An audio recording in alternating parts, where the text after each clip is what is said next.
podcast Hospital da Luz, onde os nossos especialistas falam do que sabem. Nenhum organismo é perfeitamente previsível, mas será que a adesão à terapêutica e a adaptação do estilo de vida ao diagnóstico com que somos confrontados faz toda a diferença na recuperação?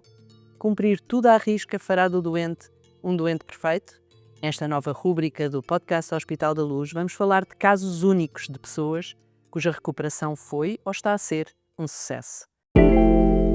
Doente perfeito. Bom, vamos lá, que eu estou ansiosa por iniciar esta conversa. Olá a todos. Vou começar por apresentar Rui Maio, médico cirurgião, diretor clínico do Hospital da Luz Lisboa. Para quem nos está a ver, está à esquerda do ecrã. Daniel Macedo, especialista em endocrinologia, também do Hospital da Luz Lisboa. E a estrela deste episódio, claro, o nosso doente perfeito, chama-se Pedro Fernandes. Foi diagnosticado com lesões pré-malignas no pâncreas. Estou a dizer bem? Bom, e é a partir daqui que a nossa conversa sobre o doente perfeito, que é o Pedro Fernandes, vai começar. Pedro, como é que tudo isto começou? Como é que veio parar às mãos destes médicos? Eu desde os cerca de 50 anos que fazia exames de rotina relativamente à minha saúde. Há um interregno com a pandemia e eu imediatamente, a partir do momento em que os hospitais começaram a funcionar normalmente, marquei os meus exames. Vim fazer ecografias aqui ao Hospital da Luz, marquei, vim normalmente, sem sequer imaginar aquilo que me iria ser dito. Fiz a ecografia e a doutora, ao terminar a ecografia, disse-me: Pedro, vai falar imediatamente com o seu médico de medicina geral e familiar. Eu fiquei assustado, confesso. Mas Ela só lhe disse isso. Porquê? Não, eu insisti e ela disse-me: Pedro, você tem lesões no pâncreas. A partir daí desencadeou-se tudo de uma forma muito rápida. Eu conhecia pessoas no Hospital da Luz por questões profissionais, contactei-as imediatamente e puseram-me em contacto com o professor Rui Maio muito rapidamente. Ele viu as ecografias, falou comigo e foi assim que tudo começou. O que é que passa na cabeça quando recebe um diagnóstico desses? Eu E sobretudo, enfim, provavelmente sendo uma pessoa informada Exato. sobre tudo o que pode estar a acontecer à volta Eu disto. tinha 2 ou 3 noções muito básicas. Câncer do pâncreas, taxa de sobrevivência não é fantástica. Tratamentos altamente invasivos e dolorosos é dos piorzinhos, de facto. E fiquei assustado, confesso. E falei com o professor e o professor ligou-me passado umas horas, se a memória não me falha, e explicou-me a situação muito bem. E eu não tranquilizei, mas percebi que ia começar uma nova etapa da minha vida. Partilhou com alguém? Sim, com a minha família, obviamente. O meu pai, basicamente o meu irmão, a minha irmã, e expliquei-lhes a situação. Provavelmente nestas alturas, quando se ouve uma coisa destas, a gente põe um piloto automático e vamos tratar do assunto. Sim, eu fui multado precisamente nesse próprio dia, porque ao ir para casa, eu moro nas Avenidas Novas, ultrapassei os limites de velocidade, perdi completamente a noção dos limites de velocidade e pus o pé no acelerador. E depois, passado uns meses, recebi uma multa. Passado uns meses, depois de ter sido operado e de já ter tido alta, etc. e tal, recebi uma multa por ter excedido velocidade. Bom, que memória desse dia. Sim, perdemos completamente a noção de certas regras que temos que cumprir. Eu, como lhe digo, pus o pé no acelerador. O que eu queria era chegar a casa o mais rapidamente possível. Rui, já ouvimos o Pedro explicar como é que isto tudo começou, enfim, do lado dele, na perspectiva dele, como é que o caso lhe chegou às mãos. O Pedro foi enviado pelo seu médico assistente, um médico de medicina geral e familiar, que lhe tinha feito uma ecografia num contexto de rotina, encontraram uma lesão do pâncreas sugestiva de uma lesão quística, que na altura não sabíamos bem a sua natureza. Depois fez uma ressonância e a ressonância demonstrou que tinha um IPMN do duto principal. O IPMN do duto principal é uma lesão pré-neoplásica que nós sabemos que a probabilidade de evoluir para câncer é muito alta, mais de 90% ao final de 5 anos. E, portanto, é uma lesão que tem indicação cirúrgica formal contrariamente a muitas outras lesões para as quais nós temos um comportamento mais de vigilância, porque a probabilidade de evoluírem não é tão grande. Neste caso, tínhamos a certeza de que era, de facto, uma lesão cuja probabilidade de evolução para câncer era altíssima e, portanto, tinha, de facto, indicação cirúrgica e foi o que nós propusemos, fazer uma... O que é que faz? Portanto, faz-se a cirurgia, mas e essa cirurgia, ou para além da cirurgia, há mais alguma coisa que os doentes nestas circunstâncias têm que fazer? E segunda pergunta também a ver com isto. Este é o tratamento típico indicado para estes casos clínicos? Depende da localização da lesão. Esta lesão implicava fazer uma duodenopacretectomia total, ou seja, não era possível preservar o pâncreas. E, portanto, foi a cirurgia que nós fizemos. Ok, e vive-se sem pâncreas? E vive sem pâncreas, como o Pedro muito bem demonstrou. Ele já nos vai explicar o que é viver sem o pâncreas, porque o que é que... Eu ainda só queria esclarecer esta questão do tratamento nestes casos. É preciso tirar o pâncreas? O que é que... como é que explica e o que é que aborda quando explica os prós e os contras desta cirurgia que é inevitável para salvar a vida das pessoas? Não é? Claro, portanto, é preciso fazer o enquadramento da situação. Portanto, nós sabemos que há lesões, lesões do pâncreas cuja evolução tem um comportamento mais benigno e, portanto, relativamente a essas lesões nós temos um comportamento mais conservador, de seguimento, de 6 em 6 meses, 1 ano a 1 ano, depende um bocadinho da natureza da lesão. Há outras que nós sabemos que a evolução é para câncer e nessa temos o comportamento mais, temos uma postura mais agressiva de cirurgia e de radicalidade Imediata? cirúrgica. Sim, é o tempo de preparar o doente para a cirurgia. Ele fez o processo todo de preparação através do programa ERAS, que ele depois pode também dar aqui um bocadinho a sua experiência do que foi a preparação pré-cirúrgica.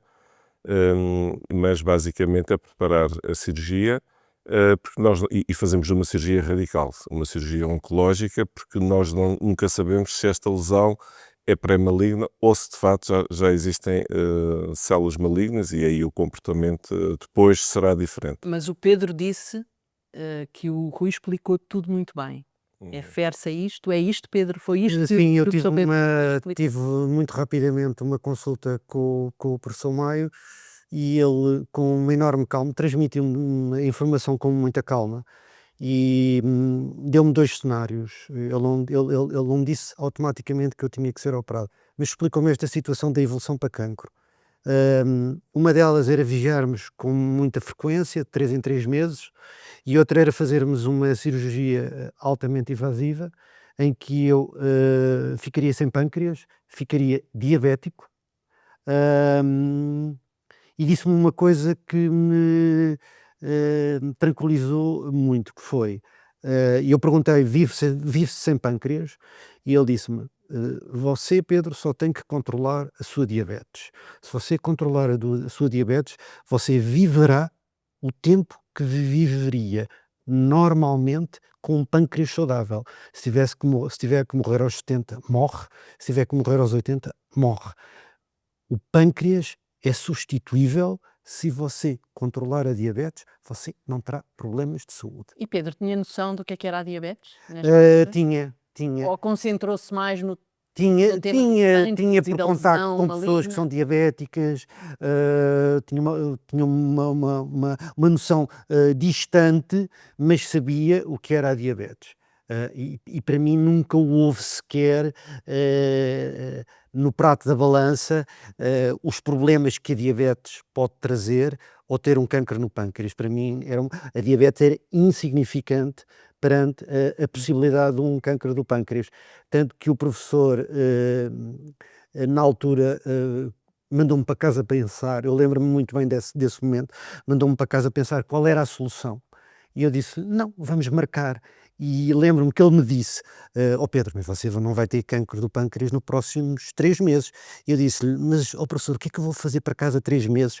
Olhar para o teto branco a pensar, vamos marcar a cirurgia já. Claro. E fui operado passado cerca de, se a memória não me falha, 15 dias. Ou seja, foi uma decisão que para mim não teve qualquer, apesar da complexidade que eu percebi que a doença tinha e da cirurgia ser altamente invasiva, e das sequelas com que eu iria ficar, e fiquei, não havia sequer discussão comparativamente a um cancro do pâncreas, sobre o qual eu tinha o conhecimento suficiente, quer de pessoas que o tiveram, quer Daquela informação que nós exatamente, todos vamos ouvindo. não me deu qualquer problema e não hesitei. E como lhe digo, passado cerca de 2 semanas e meia, estava a ser operado. É isto. Eu pedi ao professor apenas uma coisa, era que perante, lembro-me também disso muito bem, perante a análise da peça, ele que não tivesse dúvidas se eu iria ficar com as sequelas, não queria ficar com 1 milímetro de pâncreas, mesmo que se achasse que estava saudável e não tinha lesões. Ou seja, para tirar, era para tirar tudo. Logo, para não E eu haver não ali ter a riscos de preocupação de fui operado, passei por uma cirurgia complicada, mas ainda tenho aqui um bocadinho, eu sei lá se daqui a 2 anos esse bocadinho aparece uma lesão. E ele disse-me claramente que sim. Ok. Isto é a resposta comum, talvez não seja, não? Não é bem o comportamento habitual. O Pedro é de facto um doente especial, é muito informado e eu lembro que o processo que ele passou, ou melhor do que ele poderá explicar, mas a primeira reação foi uma reação de pânico e de grande medo a que ia ser submetido. Claro. E foi muito para a internet e foi pesquisar muito e ficou apavorado com os cenários, mas depois progressivamente foi percebendo o que é que ia acontecer. Eu penso que a otimização e a preparação pré-cirúrgica foi muito importante, porque ele percebeu que havia uma equipa que de facto ia tratar dele e todas essas pessoas eram importantes e deram-lhe conforto, no fundo, para que tudo corresse bem. E foi para a cirurgia completamente diferente da fase inicial. Pois, Pedro, esta preparação, o professor já falou aqui do programa ERAS. A maior parte das pessoas, só passando pelo programa ERAS ou, enfim, estudando um bocadinho o que é que ele é que sabe o que é que isto significa. O que é que aconteceu na preparação desta cirurgia para tudo A preparação, correr melhor? houve um fator determinante que obviamente que é importante. Foi eu de uma forma, na fase inicial, quando estava bastante tenso, eu perguntei repetidamente, às vezes até quase obsessivamente ao professor: "Mas eu já tenho cancro de pâncreas?" E o professor sempre disse: "Não, Pedro, não tem. As suas lesões, tudo indica, são pré-malignas, mas vai ter." E o facto de perceber que ainda não tinha, tornou tudo muito mais fácil. Então vamos, digamos, fazer uma cirurgia preventiva, não é? Ou seja, evitar que eu o tenha. E, portanto, a preparação foi uma preparação que para mim, da qual eu muito honestamente não guardo grandes memórias, porque a partir do momento em que o processo entrou, digamos, a decorrer de forma normalmente, eu, se fizer um grande esforço, eu lembro-me muito bem do pós-operatório, mas dos 15 dias entre a consulta com o professor Maio e quando eu entrei para a sala de cirurgia, eu só me lembro basicamente de me pedirem para eu me dobrar, porque a anestesia foi na cervical. E não tenho grandes memórias. Para mim foi tudo muito fácil. Talvez demasiado fácil, mas a verdade Sim, já mas a agora verdade é essa. é bom que se perceba que o programa ERAS, se calhar o Rui poderá explicar melhor que eu, o programa ERAS é um programa de otimização Do dos doente doentes operatório, antes exatamente. de serem operados. E, Isto é portanto, que é isto da otimização. Já agora, no falamos fundo, aqui um bocadinho. é criar as condições para que o doente, quando vá para a cirurgia, vá nas melhores condições possíveis e, sobretudo, muito informado, porque nós sabemos que quanto mais bem informado o doente estiver e souber o que é que vai ser o seu percurso, mais facilmente adere. E, E portanto, as ter melhores consultas condições são, em termos de alimentar, alimentares, em termos de valores de hemoglobina, em termos de otimização respiratória, cardiorrespiratória, de fisioterapia, etc. Portanto, tentar otimizá-lo e pô-lo nas melhores condições possíveis. E depois todos os ensinamentos que são necessários, saber que vai sair com uma sonda, que vai fazer como é que é a alimentação, a mobilização, etc. Toda aquela informação do que é que lhe vai acontecer. E o doente, quando sabe o que é que lhe vai acontecer, obviamente está mais tranquilo e adere melhor às medidas do pós-operatório. Então, Pedro, foi operado, abriu os olhos e o que é que pensou? Estou saco. Eu abri os olhos, tenho a sensação que a primeira coisa que perguntei foi se tinham tirado tudo. Aquela opção de tirar o problema, não é? Extrair o problema, se tinham tirado tudo. O professor tranquilizou-me, eu estava nos cuidados intensivos, que é uma coisa, uma sala aqui no Hospital da Luz, meio espacial, que vê-se umas pessoas ao centro com montes de monitores. Eu estava entubado por tudo quanto era sítio, e estive lá 3 dias, nos cuidados intensivos. Não tinha dores, e portanto, Só isso já é. sim, não tinha dores. Estava com certeza a ser sedado, essas coisas todas. O professor vinha-me visitar várias vezes. Posso contar aqui um caso curioso que também me deu confiança. Foi, eu tinha uma sonda pelo nariz para me alimentar com uma papa que estava sempre a entupir. E eu ainda estava nos cuidados intensivos e o professor Maia também à altura mandou a equipa desentupir com Coca-Cola zero. Eu já era diabético, acordei diabético, não é? E aquilo não desentupia e o professor Maio... faz mal aos diabéticos. E o professor Maio, que penso que também me conheceu rapidamente e percebeu a minha personalidade, eu ainda estava nos cuidados intensivos e ele disse, tirem a sonda e o Pedro passa a comer normalmente. Pela boca e não com um tubo a enfiar-me uma espécie de uma papa, um líquido, que eu não sei bem o que é, pelo nariz. Isto ainda aconteceu nos cuidados intensivos. Pronto, e passado 3 dias fui levado para um quarto particular, onde estive 10 dias internado. E onde fui fazendo alguma recuperação. Tenho grandes memórias desse período, não pela positiva. Eu não conseguia dormir. Não sei se propositadamente ou não davam suficientemente um sedativo para eu dormir e eu acordava sempre muito cansado. E o professor, quando me vinha ver todos os dias, achava estranho não estar, digamos, a reagir, e eu dizia sempre que estava muito cansado. Eu não dormia. Lembro-me desse período, desses 10 dias de quase de privação de sono. Mas foi aí depois também que recebi a visita do Dr. Daniel, que teve que começar a explicar toda a questão da diabetes, não é? E já tinha estudado a diabetes a fundo? Não, a diabetes particularmente não. Não. Mais a questão do cancro do pâncreas. Ok. Pronto, também me lembro de uma vez ter lá ido uma médica, penso que era uma médica que circulava naquele espaço e eu me ter queixado de que não dormia e ela me ter dado uma droga maravilhosa em que me pôs quase no teto do quarto a navegar e eu disse-lhe que era disto todos os dias. Todos os dias. E ela disse não, que isto vicia. E eu disse assim, mas isto é tão bom. Temos que nos lembrar das partes engraçadas Claro da coisa, não é? Claro que sim. Pronto, e passado 10 dias estive alta. E foi viver como diabético. Fui viver como diabético. Bom, Sim. Daniel. Já tinha recebido as instruções do Dr. Daniel, tabelas, o tipo de insulinas, uma série de regras que eu tinha que cumprir do ponto de vista alimentar. Pronto, ele deu-me todo um quadro, digamos, como se fosse uma cartilha que eu cumpri escrupulosamente. E comecei a fazer a minha vida diabético, emagreci imenso. Eu entrei com 84 quilos, se a memória não me falha, e devo ter saído com 70 e pouco. Em 10 dias eu perdi brutalmente peso. Lá está, a otimização dos doentes antes da cirurgia serve para isto. E as pessoas emagrecem, depois, mesmo mais magros, têm que ficar bem, não é? Sim, e pronto, e comecei a minha vida diabético normalmente. Bom, Daniel, já percebi, foi visitá-lo ainda no internamento. Sim, aliás, fui visitá-lo ainda nos cuidados intensivos, Cuidados intensivos. porque como este processo começa numa fase relativamente precoce, né, o Pedro de facto estava mais preocupado com outras questões do que a diabetes, o que eu percebo perfeitamente. Mas a verdade é que logo a seguir a ter sido operado, no segundo dia, como disse muito bem, estava com diabetes. A partir daí a equipa da diabetes começa a entrar em ação. E eu visitei o Pedro, se eu não me engano, no segundo dia de pós-operatório.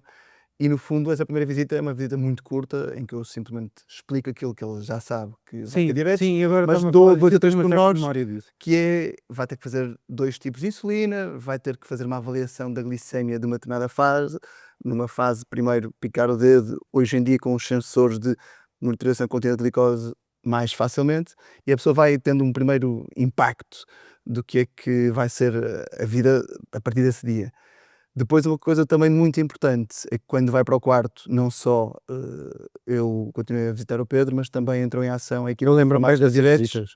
que depois também começa a fazer uma coisa fundamental, que são os ensinos. Exato. Os ensinos não só de como administrar a insulina, mas também de como monitorizar a glicemia, que são coisas quase tão importantes como depois o tratamento em si. Sim. Isto foi um processo ao longo dos 10 dias, em que o objetivo, como o Pedro disse, e bem, é no final dos 10 dias, quando em alta, já estar perfeitamente autónomo para tratar a sua diabetes, tanto da parte da avaliação como da administração. Mas Daniel, no fundo, esta predisposição positiva para adotar estas instruções todas e para seguir à risca o plano de ser um diabetes saudável que o Pedro demonstrou e continua a demonstrar, que eu estou a pensar, quer dizer, uma pessoa acorda, como disse o Pedro, acordei diabético, não é? Isto implica, se calhar, uma grande mudança de estilo de vida. Como é que costuma ser a adaptação destes doentes e em que é que o Pedro, na verdade, mostrou ser diferente? Isso é uma questão curiosa, porque eu muitas vezes acho que o impacto desta notícia nas pessoas vai ser pior do que na prática é. O Pedro, aquilo que fez, para além de ter recebido bem a notícia, foi a forma como aderiu a tudo aquilo que nós preconizamos e dissemos para ele fazer, foi claramente acima da média. Ou seja, viver sem pâncreas, como falamos há pouco, é complicado porque não produzimos rigorosamente insulina nenhuma. Portanto, tudo o que o Pedro come tem açúcar ou hidratos de carbono, idealmente ele deve administrar a insulina para cobrir esses hidratos de carbono e açúcar que acabaram de ser ingeridos. E isto não é de todo fácil. O Pedro torna relativamente fácil uma coisa bem complicada. E é nisso que o Pedro é claramente diferente, não tenho a menor dúvida em dizer.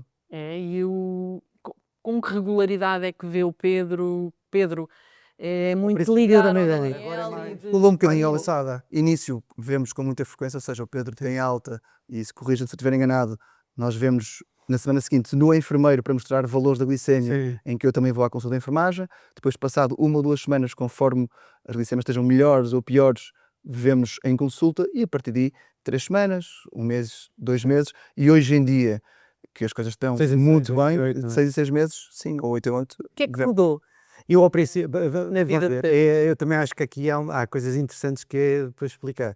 O doutor Daniel, ao princípio, ia perdendo a paciência comigo, porque eu aparecia-lhe com valores. verdade, Daniel? Sim, eu aparecia-lhe com valores excepcionais de Mas controlo, é verdade, mas não pode- completamente histérico porque não estava a 100%. Ou seja, porque na minha ignorância eu tinha que estar a 100% para corresponder àquilo que o professor Maio me tinha dito. Se você controlar a sua diabetes, você terá a sua vida Mas normal. vida igual. E eu achava que era aos 100%. E eu aprecio o Dr. Daniel dentro do target, digamos, considerado saudável por eles, médicos, Mas não perfeito. 98.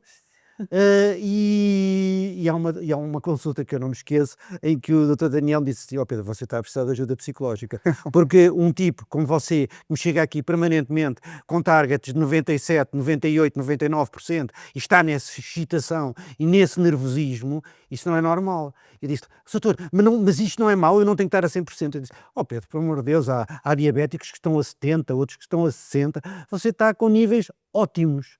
Isto muito baseado na experiência de que Porque é muito começou a difícil. perder paciência comigo, porque eu muito rapidamente consegui encontrar um equilíbrio nesta área dos diabéticos, que para ele era excelente, que para mim estava abaixo das minhas expectativas. Depois Mas eu acho que o depois- Daniel não se queixa. Depois eu, obviamente, comecei a normalizar a questão, não é? Se me perguntar que toda a tecnologia que nós usamos, como o sensor, ajuda. O sensor neste momento indica que eu estou no target a 98%. Eu não estou a 98%, estou a 100%, porque o sensor nunca é perfeito e eu faço picadas com alguma frequência para aferir a fiabilidade do sensor. E, portanto, eu estarei basicamente a 99%, 100%. Deixa-me só perguntar, porque há uma coisa que me impressiona particularmente, que é a capacidade de antecipação que tem daquilo que vai fazer. Ou seja, tanto quanto eu percebo, não se priva de comer Não. o que é preciso comer e aquilo que lhe apetece comer, não se priva de fazer atividade física e, no entanto, tem sempre níveis normais. Como é que faz essa antecipação A determinada altura eu percebi que as tabelas e toda aquela base de ensino que o Dr. Daniel Macedo me tinha transmitido não era suficiente. Porque cada um de nós é diferente, não é? E, portanto, havia coisas que eu percebi que tinha que fazer por tentativa e erro. Claro. E fiz. Eu queria comer pastéis de nata. Como? E como? E queria perceber quanta insulina tinha que dar para que o pastel de nata não me fizesse explodir. E eu não me apetecia comer um pastel de nata, apetecia-me comer 2, porque gosto muito. E tinha que fazer 2 tipos de experiências, que era uma, comer os pastéis de nata sentado e sentar-me a ver televisão, quanta insulina é que eu tinha que dar, e se eu comesse o pastel de nata na pastelaria e fosse fazer uma caminhada, porque tinha que ir tratar de A, B ou C, quanta insulina é que eu tinha que dar.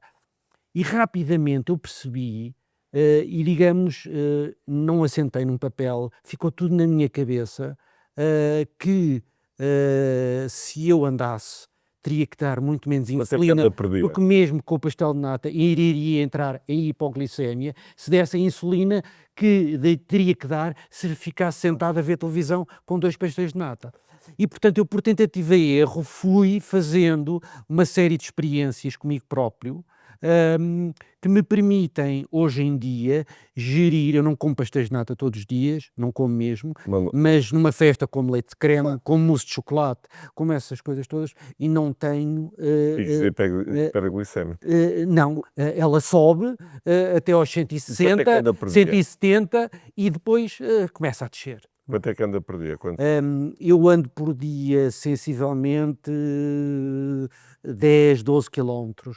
E não tem hipoglicemia. E eu não tenho dúvidas que estão diferentes fatores que ajudam a ter um controlo excepcional. Uma das coisas que eu me comecei a documentar, que me perguntou, eu nunca me documentei muito sobre a diabetes, mas comecei-me a documentar, especialmente nos Estados Unidos da América, nos hospitais, etc. e tal. Comprei um livro, li algumas coisas e 2 ou 3 noções básicas que eu aprendi muito rapidamente foi que o sedentarismo é um grande inimigo da diabetes, não é? E, portanto, se eu caminhasse, isso iria ajudar-me. Outra coisa que eu percebi foi que é um erro prescindir de hidratos e de fruta, de açúcar, de frutose, porque quer os hidratos, quer esse tipo de alimentos, ajuda a uma maior sensibilidade à insulina que eu injeto.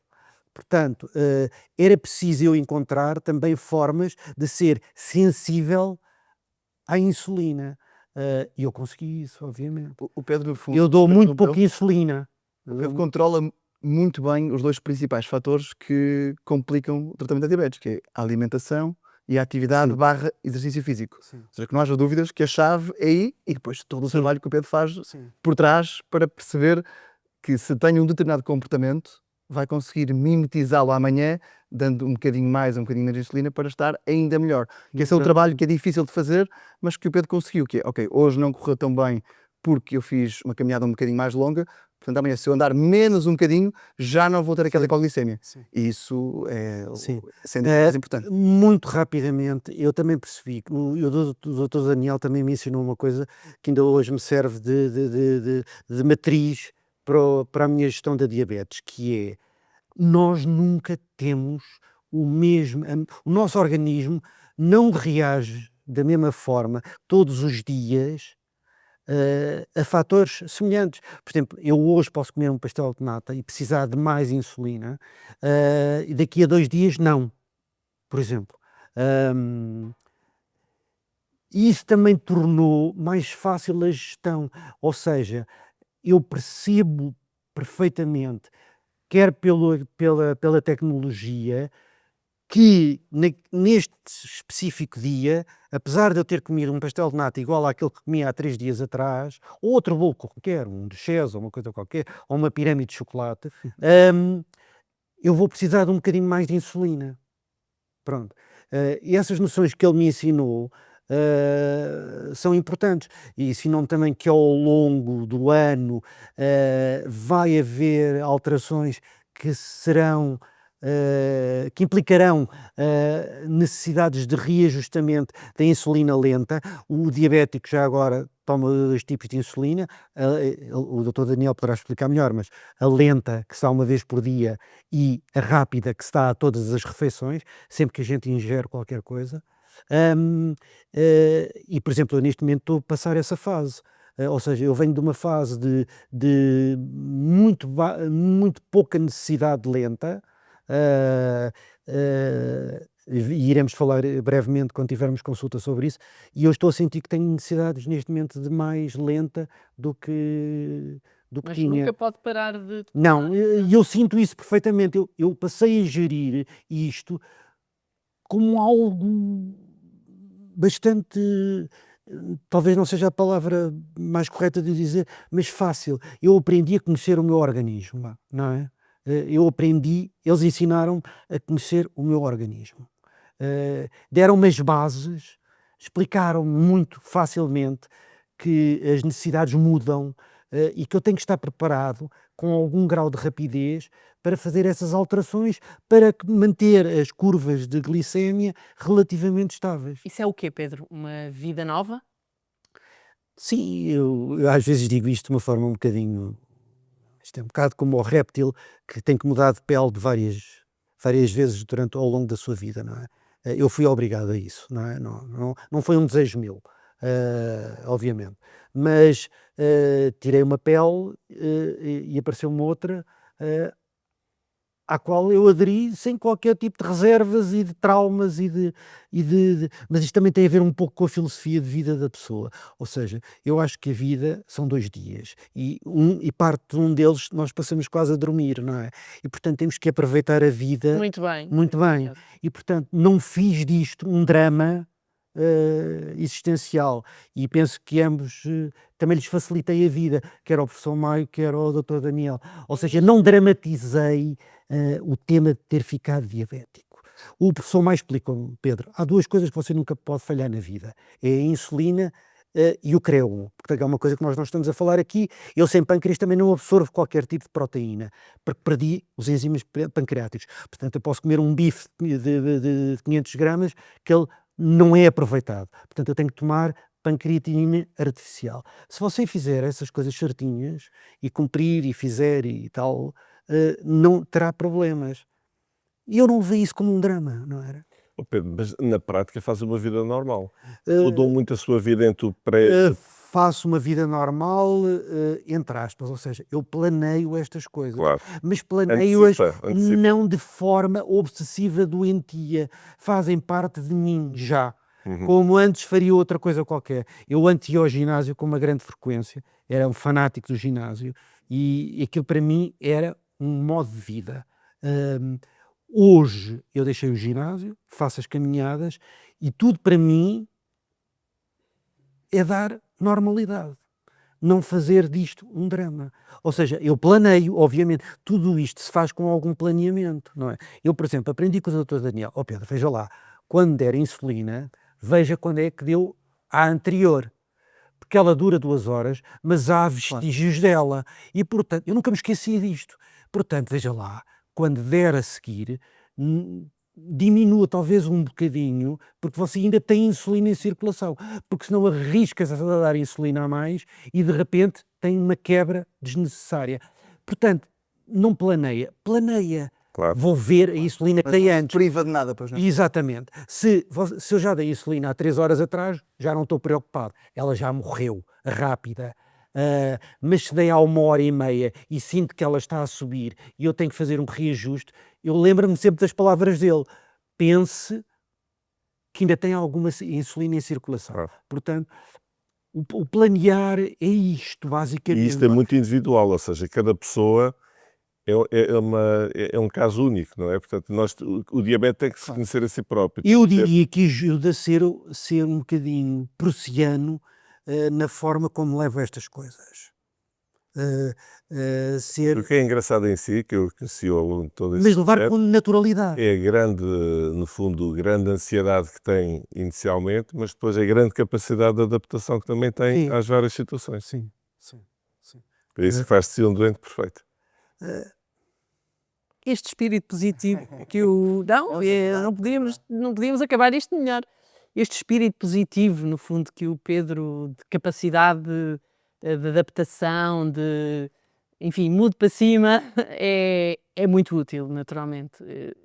Os dois concordam com isso, certo? Claro. E ajuda em todas as situações e em todas as Esta situações. proatividade do Pedro é fundamental.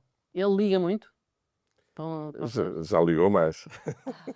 Mas é uma excelente resposta porque faz parte deste percurso do Pedro, É, que é Exato. o Pedro, ao longo destes anos, foi estando progressivamente menos preocupado porque também foi aprendendo e aí fomos todos evoluindo. Portanto, hoje em dia o Pedro, de facto, liga muito poucas vezes e Eu, já ligou eu, mais. eu, antes de ir para este podcast, estive a ler as mensagens que troquei com o Pedro e é muito curioso a forma como ele mandava-me mensagem quase todos os dias e agora, seja de 6 meses ou nem isso. está tudo bem, Pedro? Sim, a partir de um determinado momento nós sentimos-nos bastante autónomos e eu tenho as consultas periódicas com os meus médicos. Basicamente são três: o de Medicina Geral, o professor e o Dr. Daniel. Hum, E é isso. e faço os meus check-ups todos os anos, continuo a fazê-los. E bem, Porque igual. continuo a ter outras partes que precisam de vigilância, próstata, etc., não é? Que a partir de uma determinada idade é conveniente que todos os homens e mulheres, relativamente À mama. aos seus pontos mais vulneráveis, fazerem, digamos, uma vigilância periódica. E eu todos os anos fiz há cerca de um mês uma série de ecografias, correu tudo bem. Amanhã tenho uma consulta com o médico de Medicina Geral e Familiar que vai ver as ecografias e as análises que eu fiz.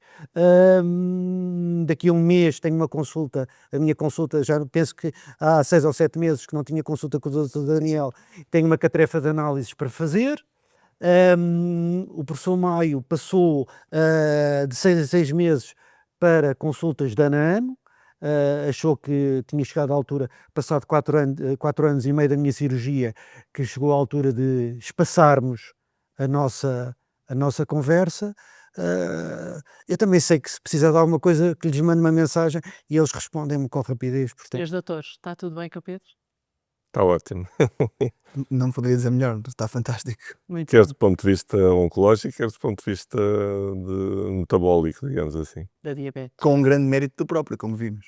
e vive-se sem pâncreas, que era uma coisa que eu Portanto, não imaginava. eu acho que isto é a grande mensagem esta. De facto, cada doente é um doente e parte muito do próprio a capacidade, de facto, de modelar um bocadinho a sua vida. É E isso. para os diabéticos é importante que se diga que é possível ser-se diabético e ter-se uma vida normal, ter-se uma alimentação saudável, cuidadosa, mas em que a pessoa não tem necessidade de se privar de tudo na vida que adoce ou que, ou que, ou que pode prejudicar a diabetes.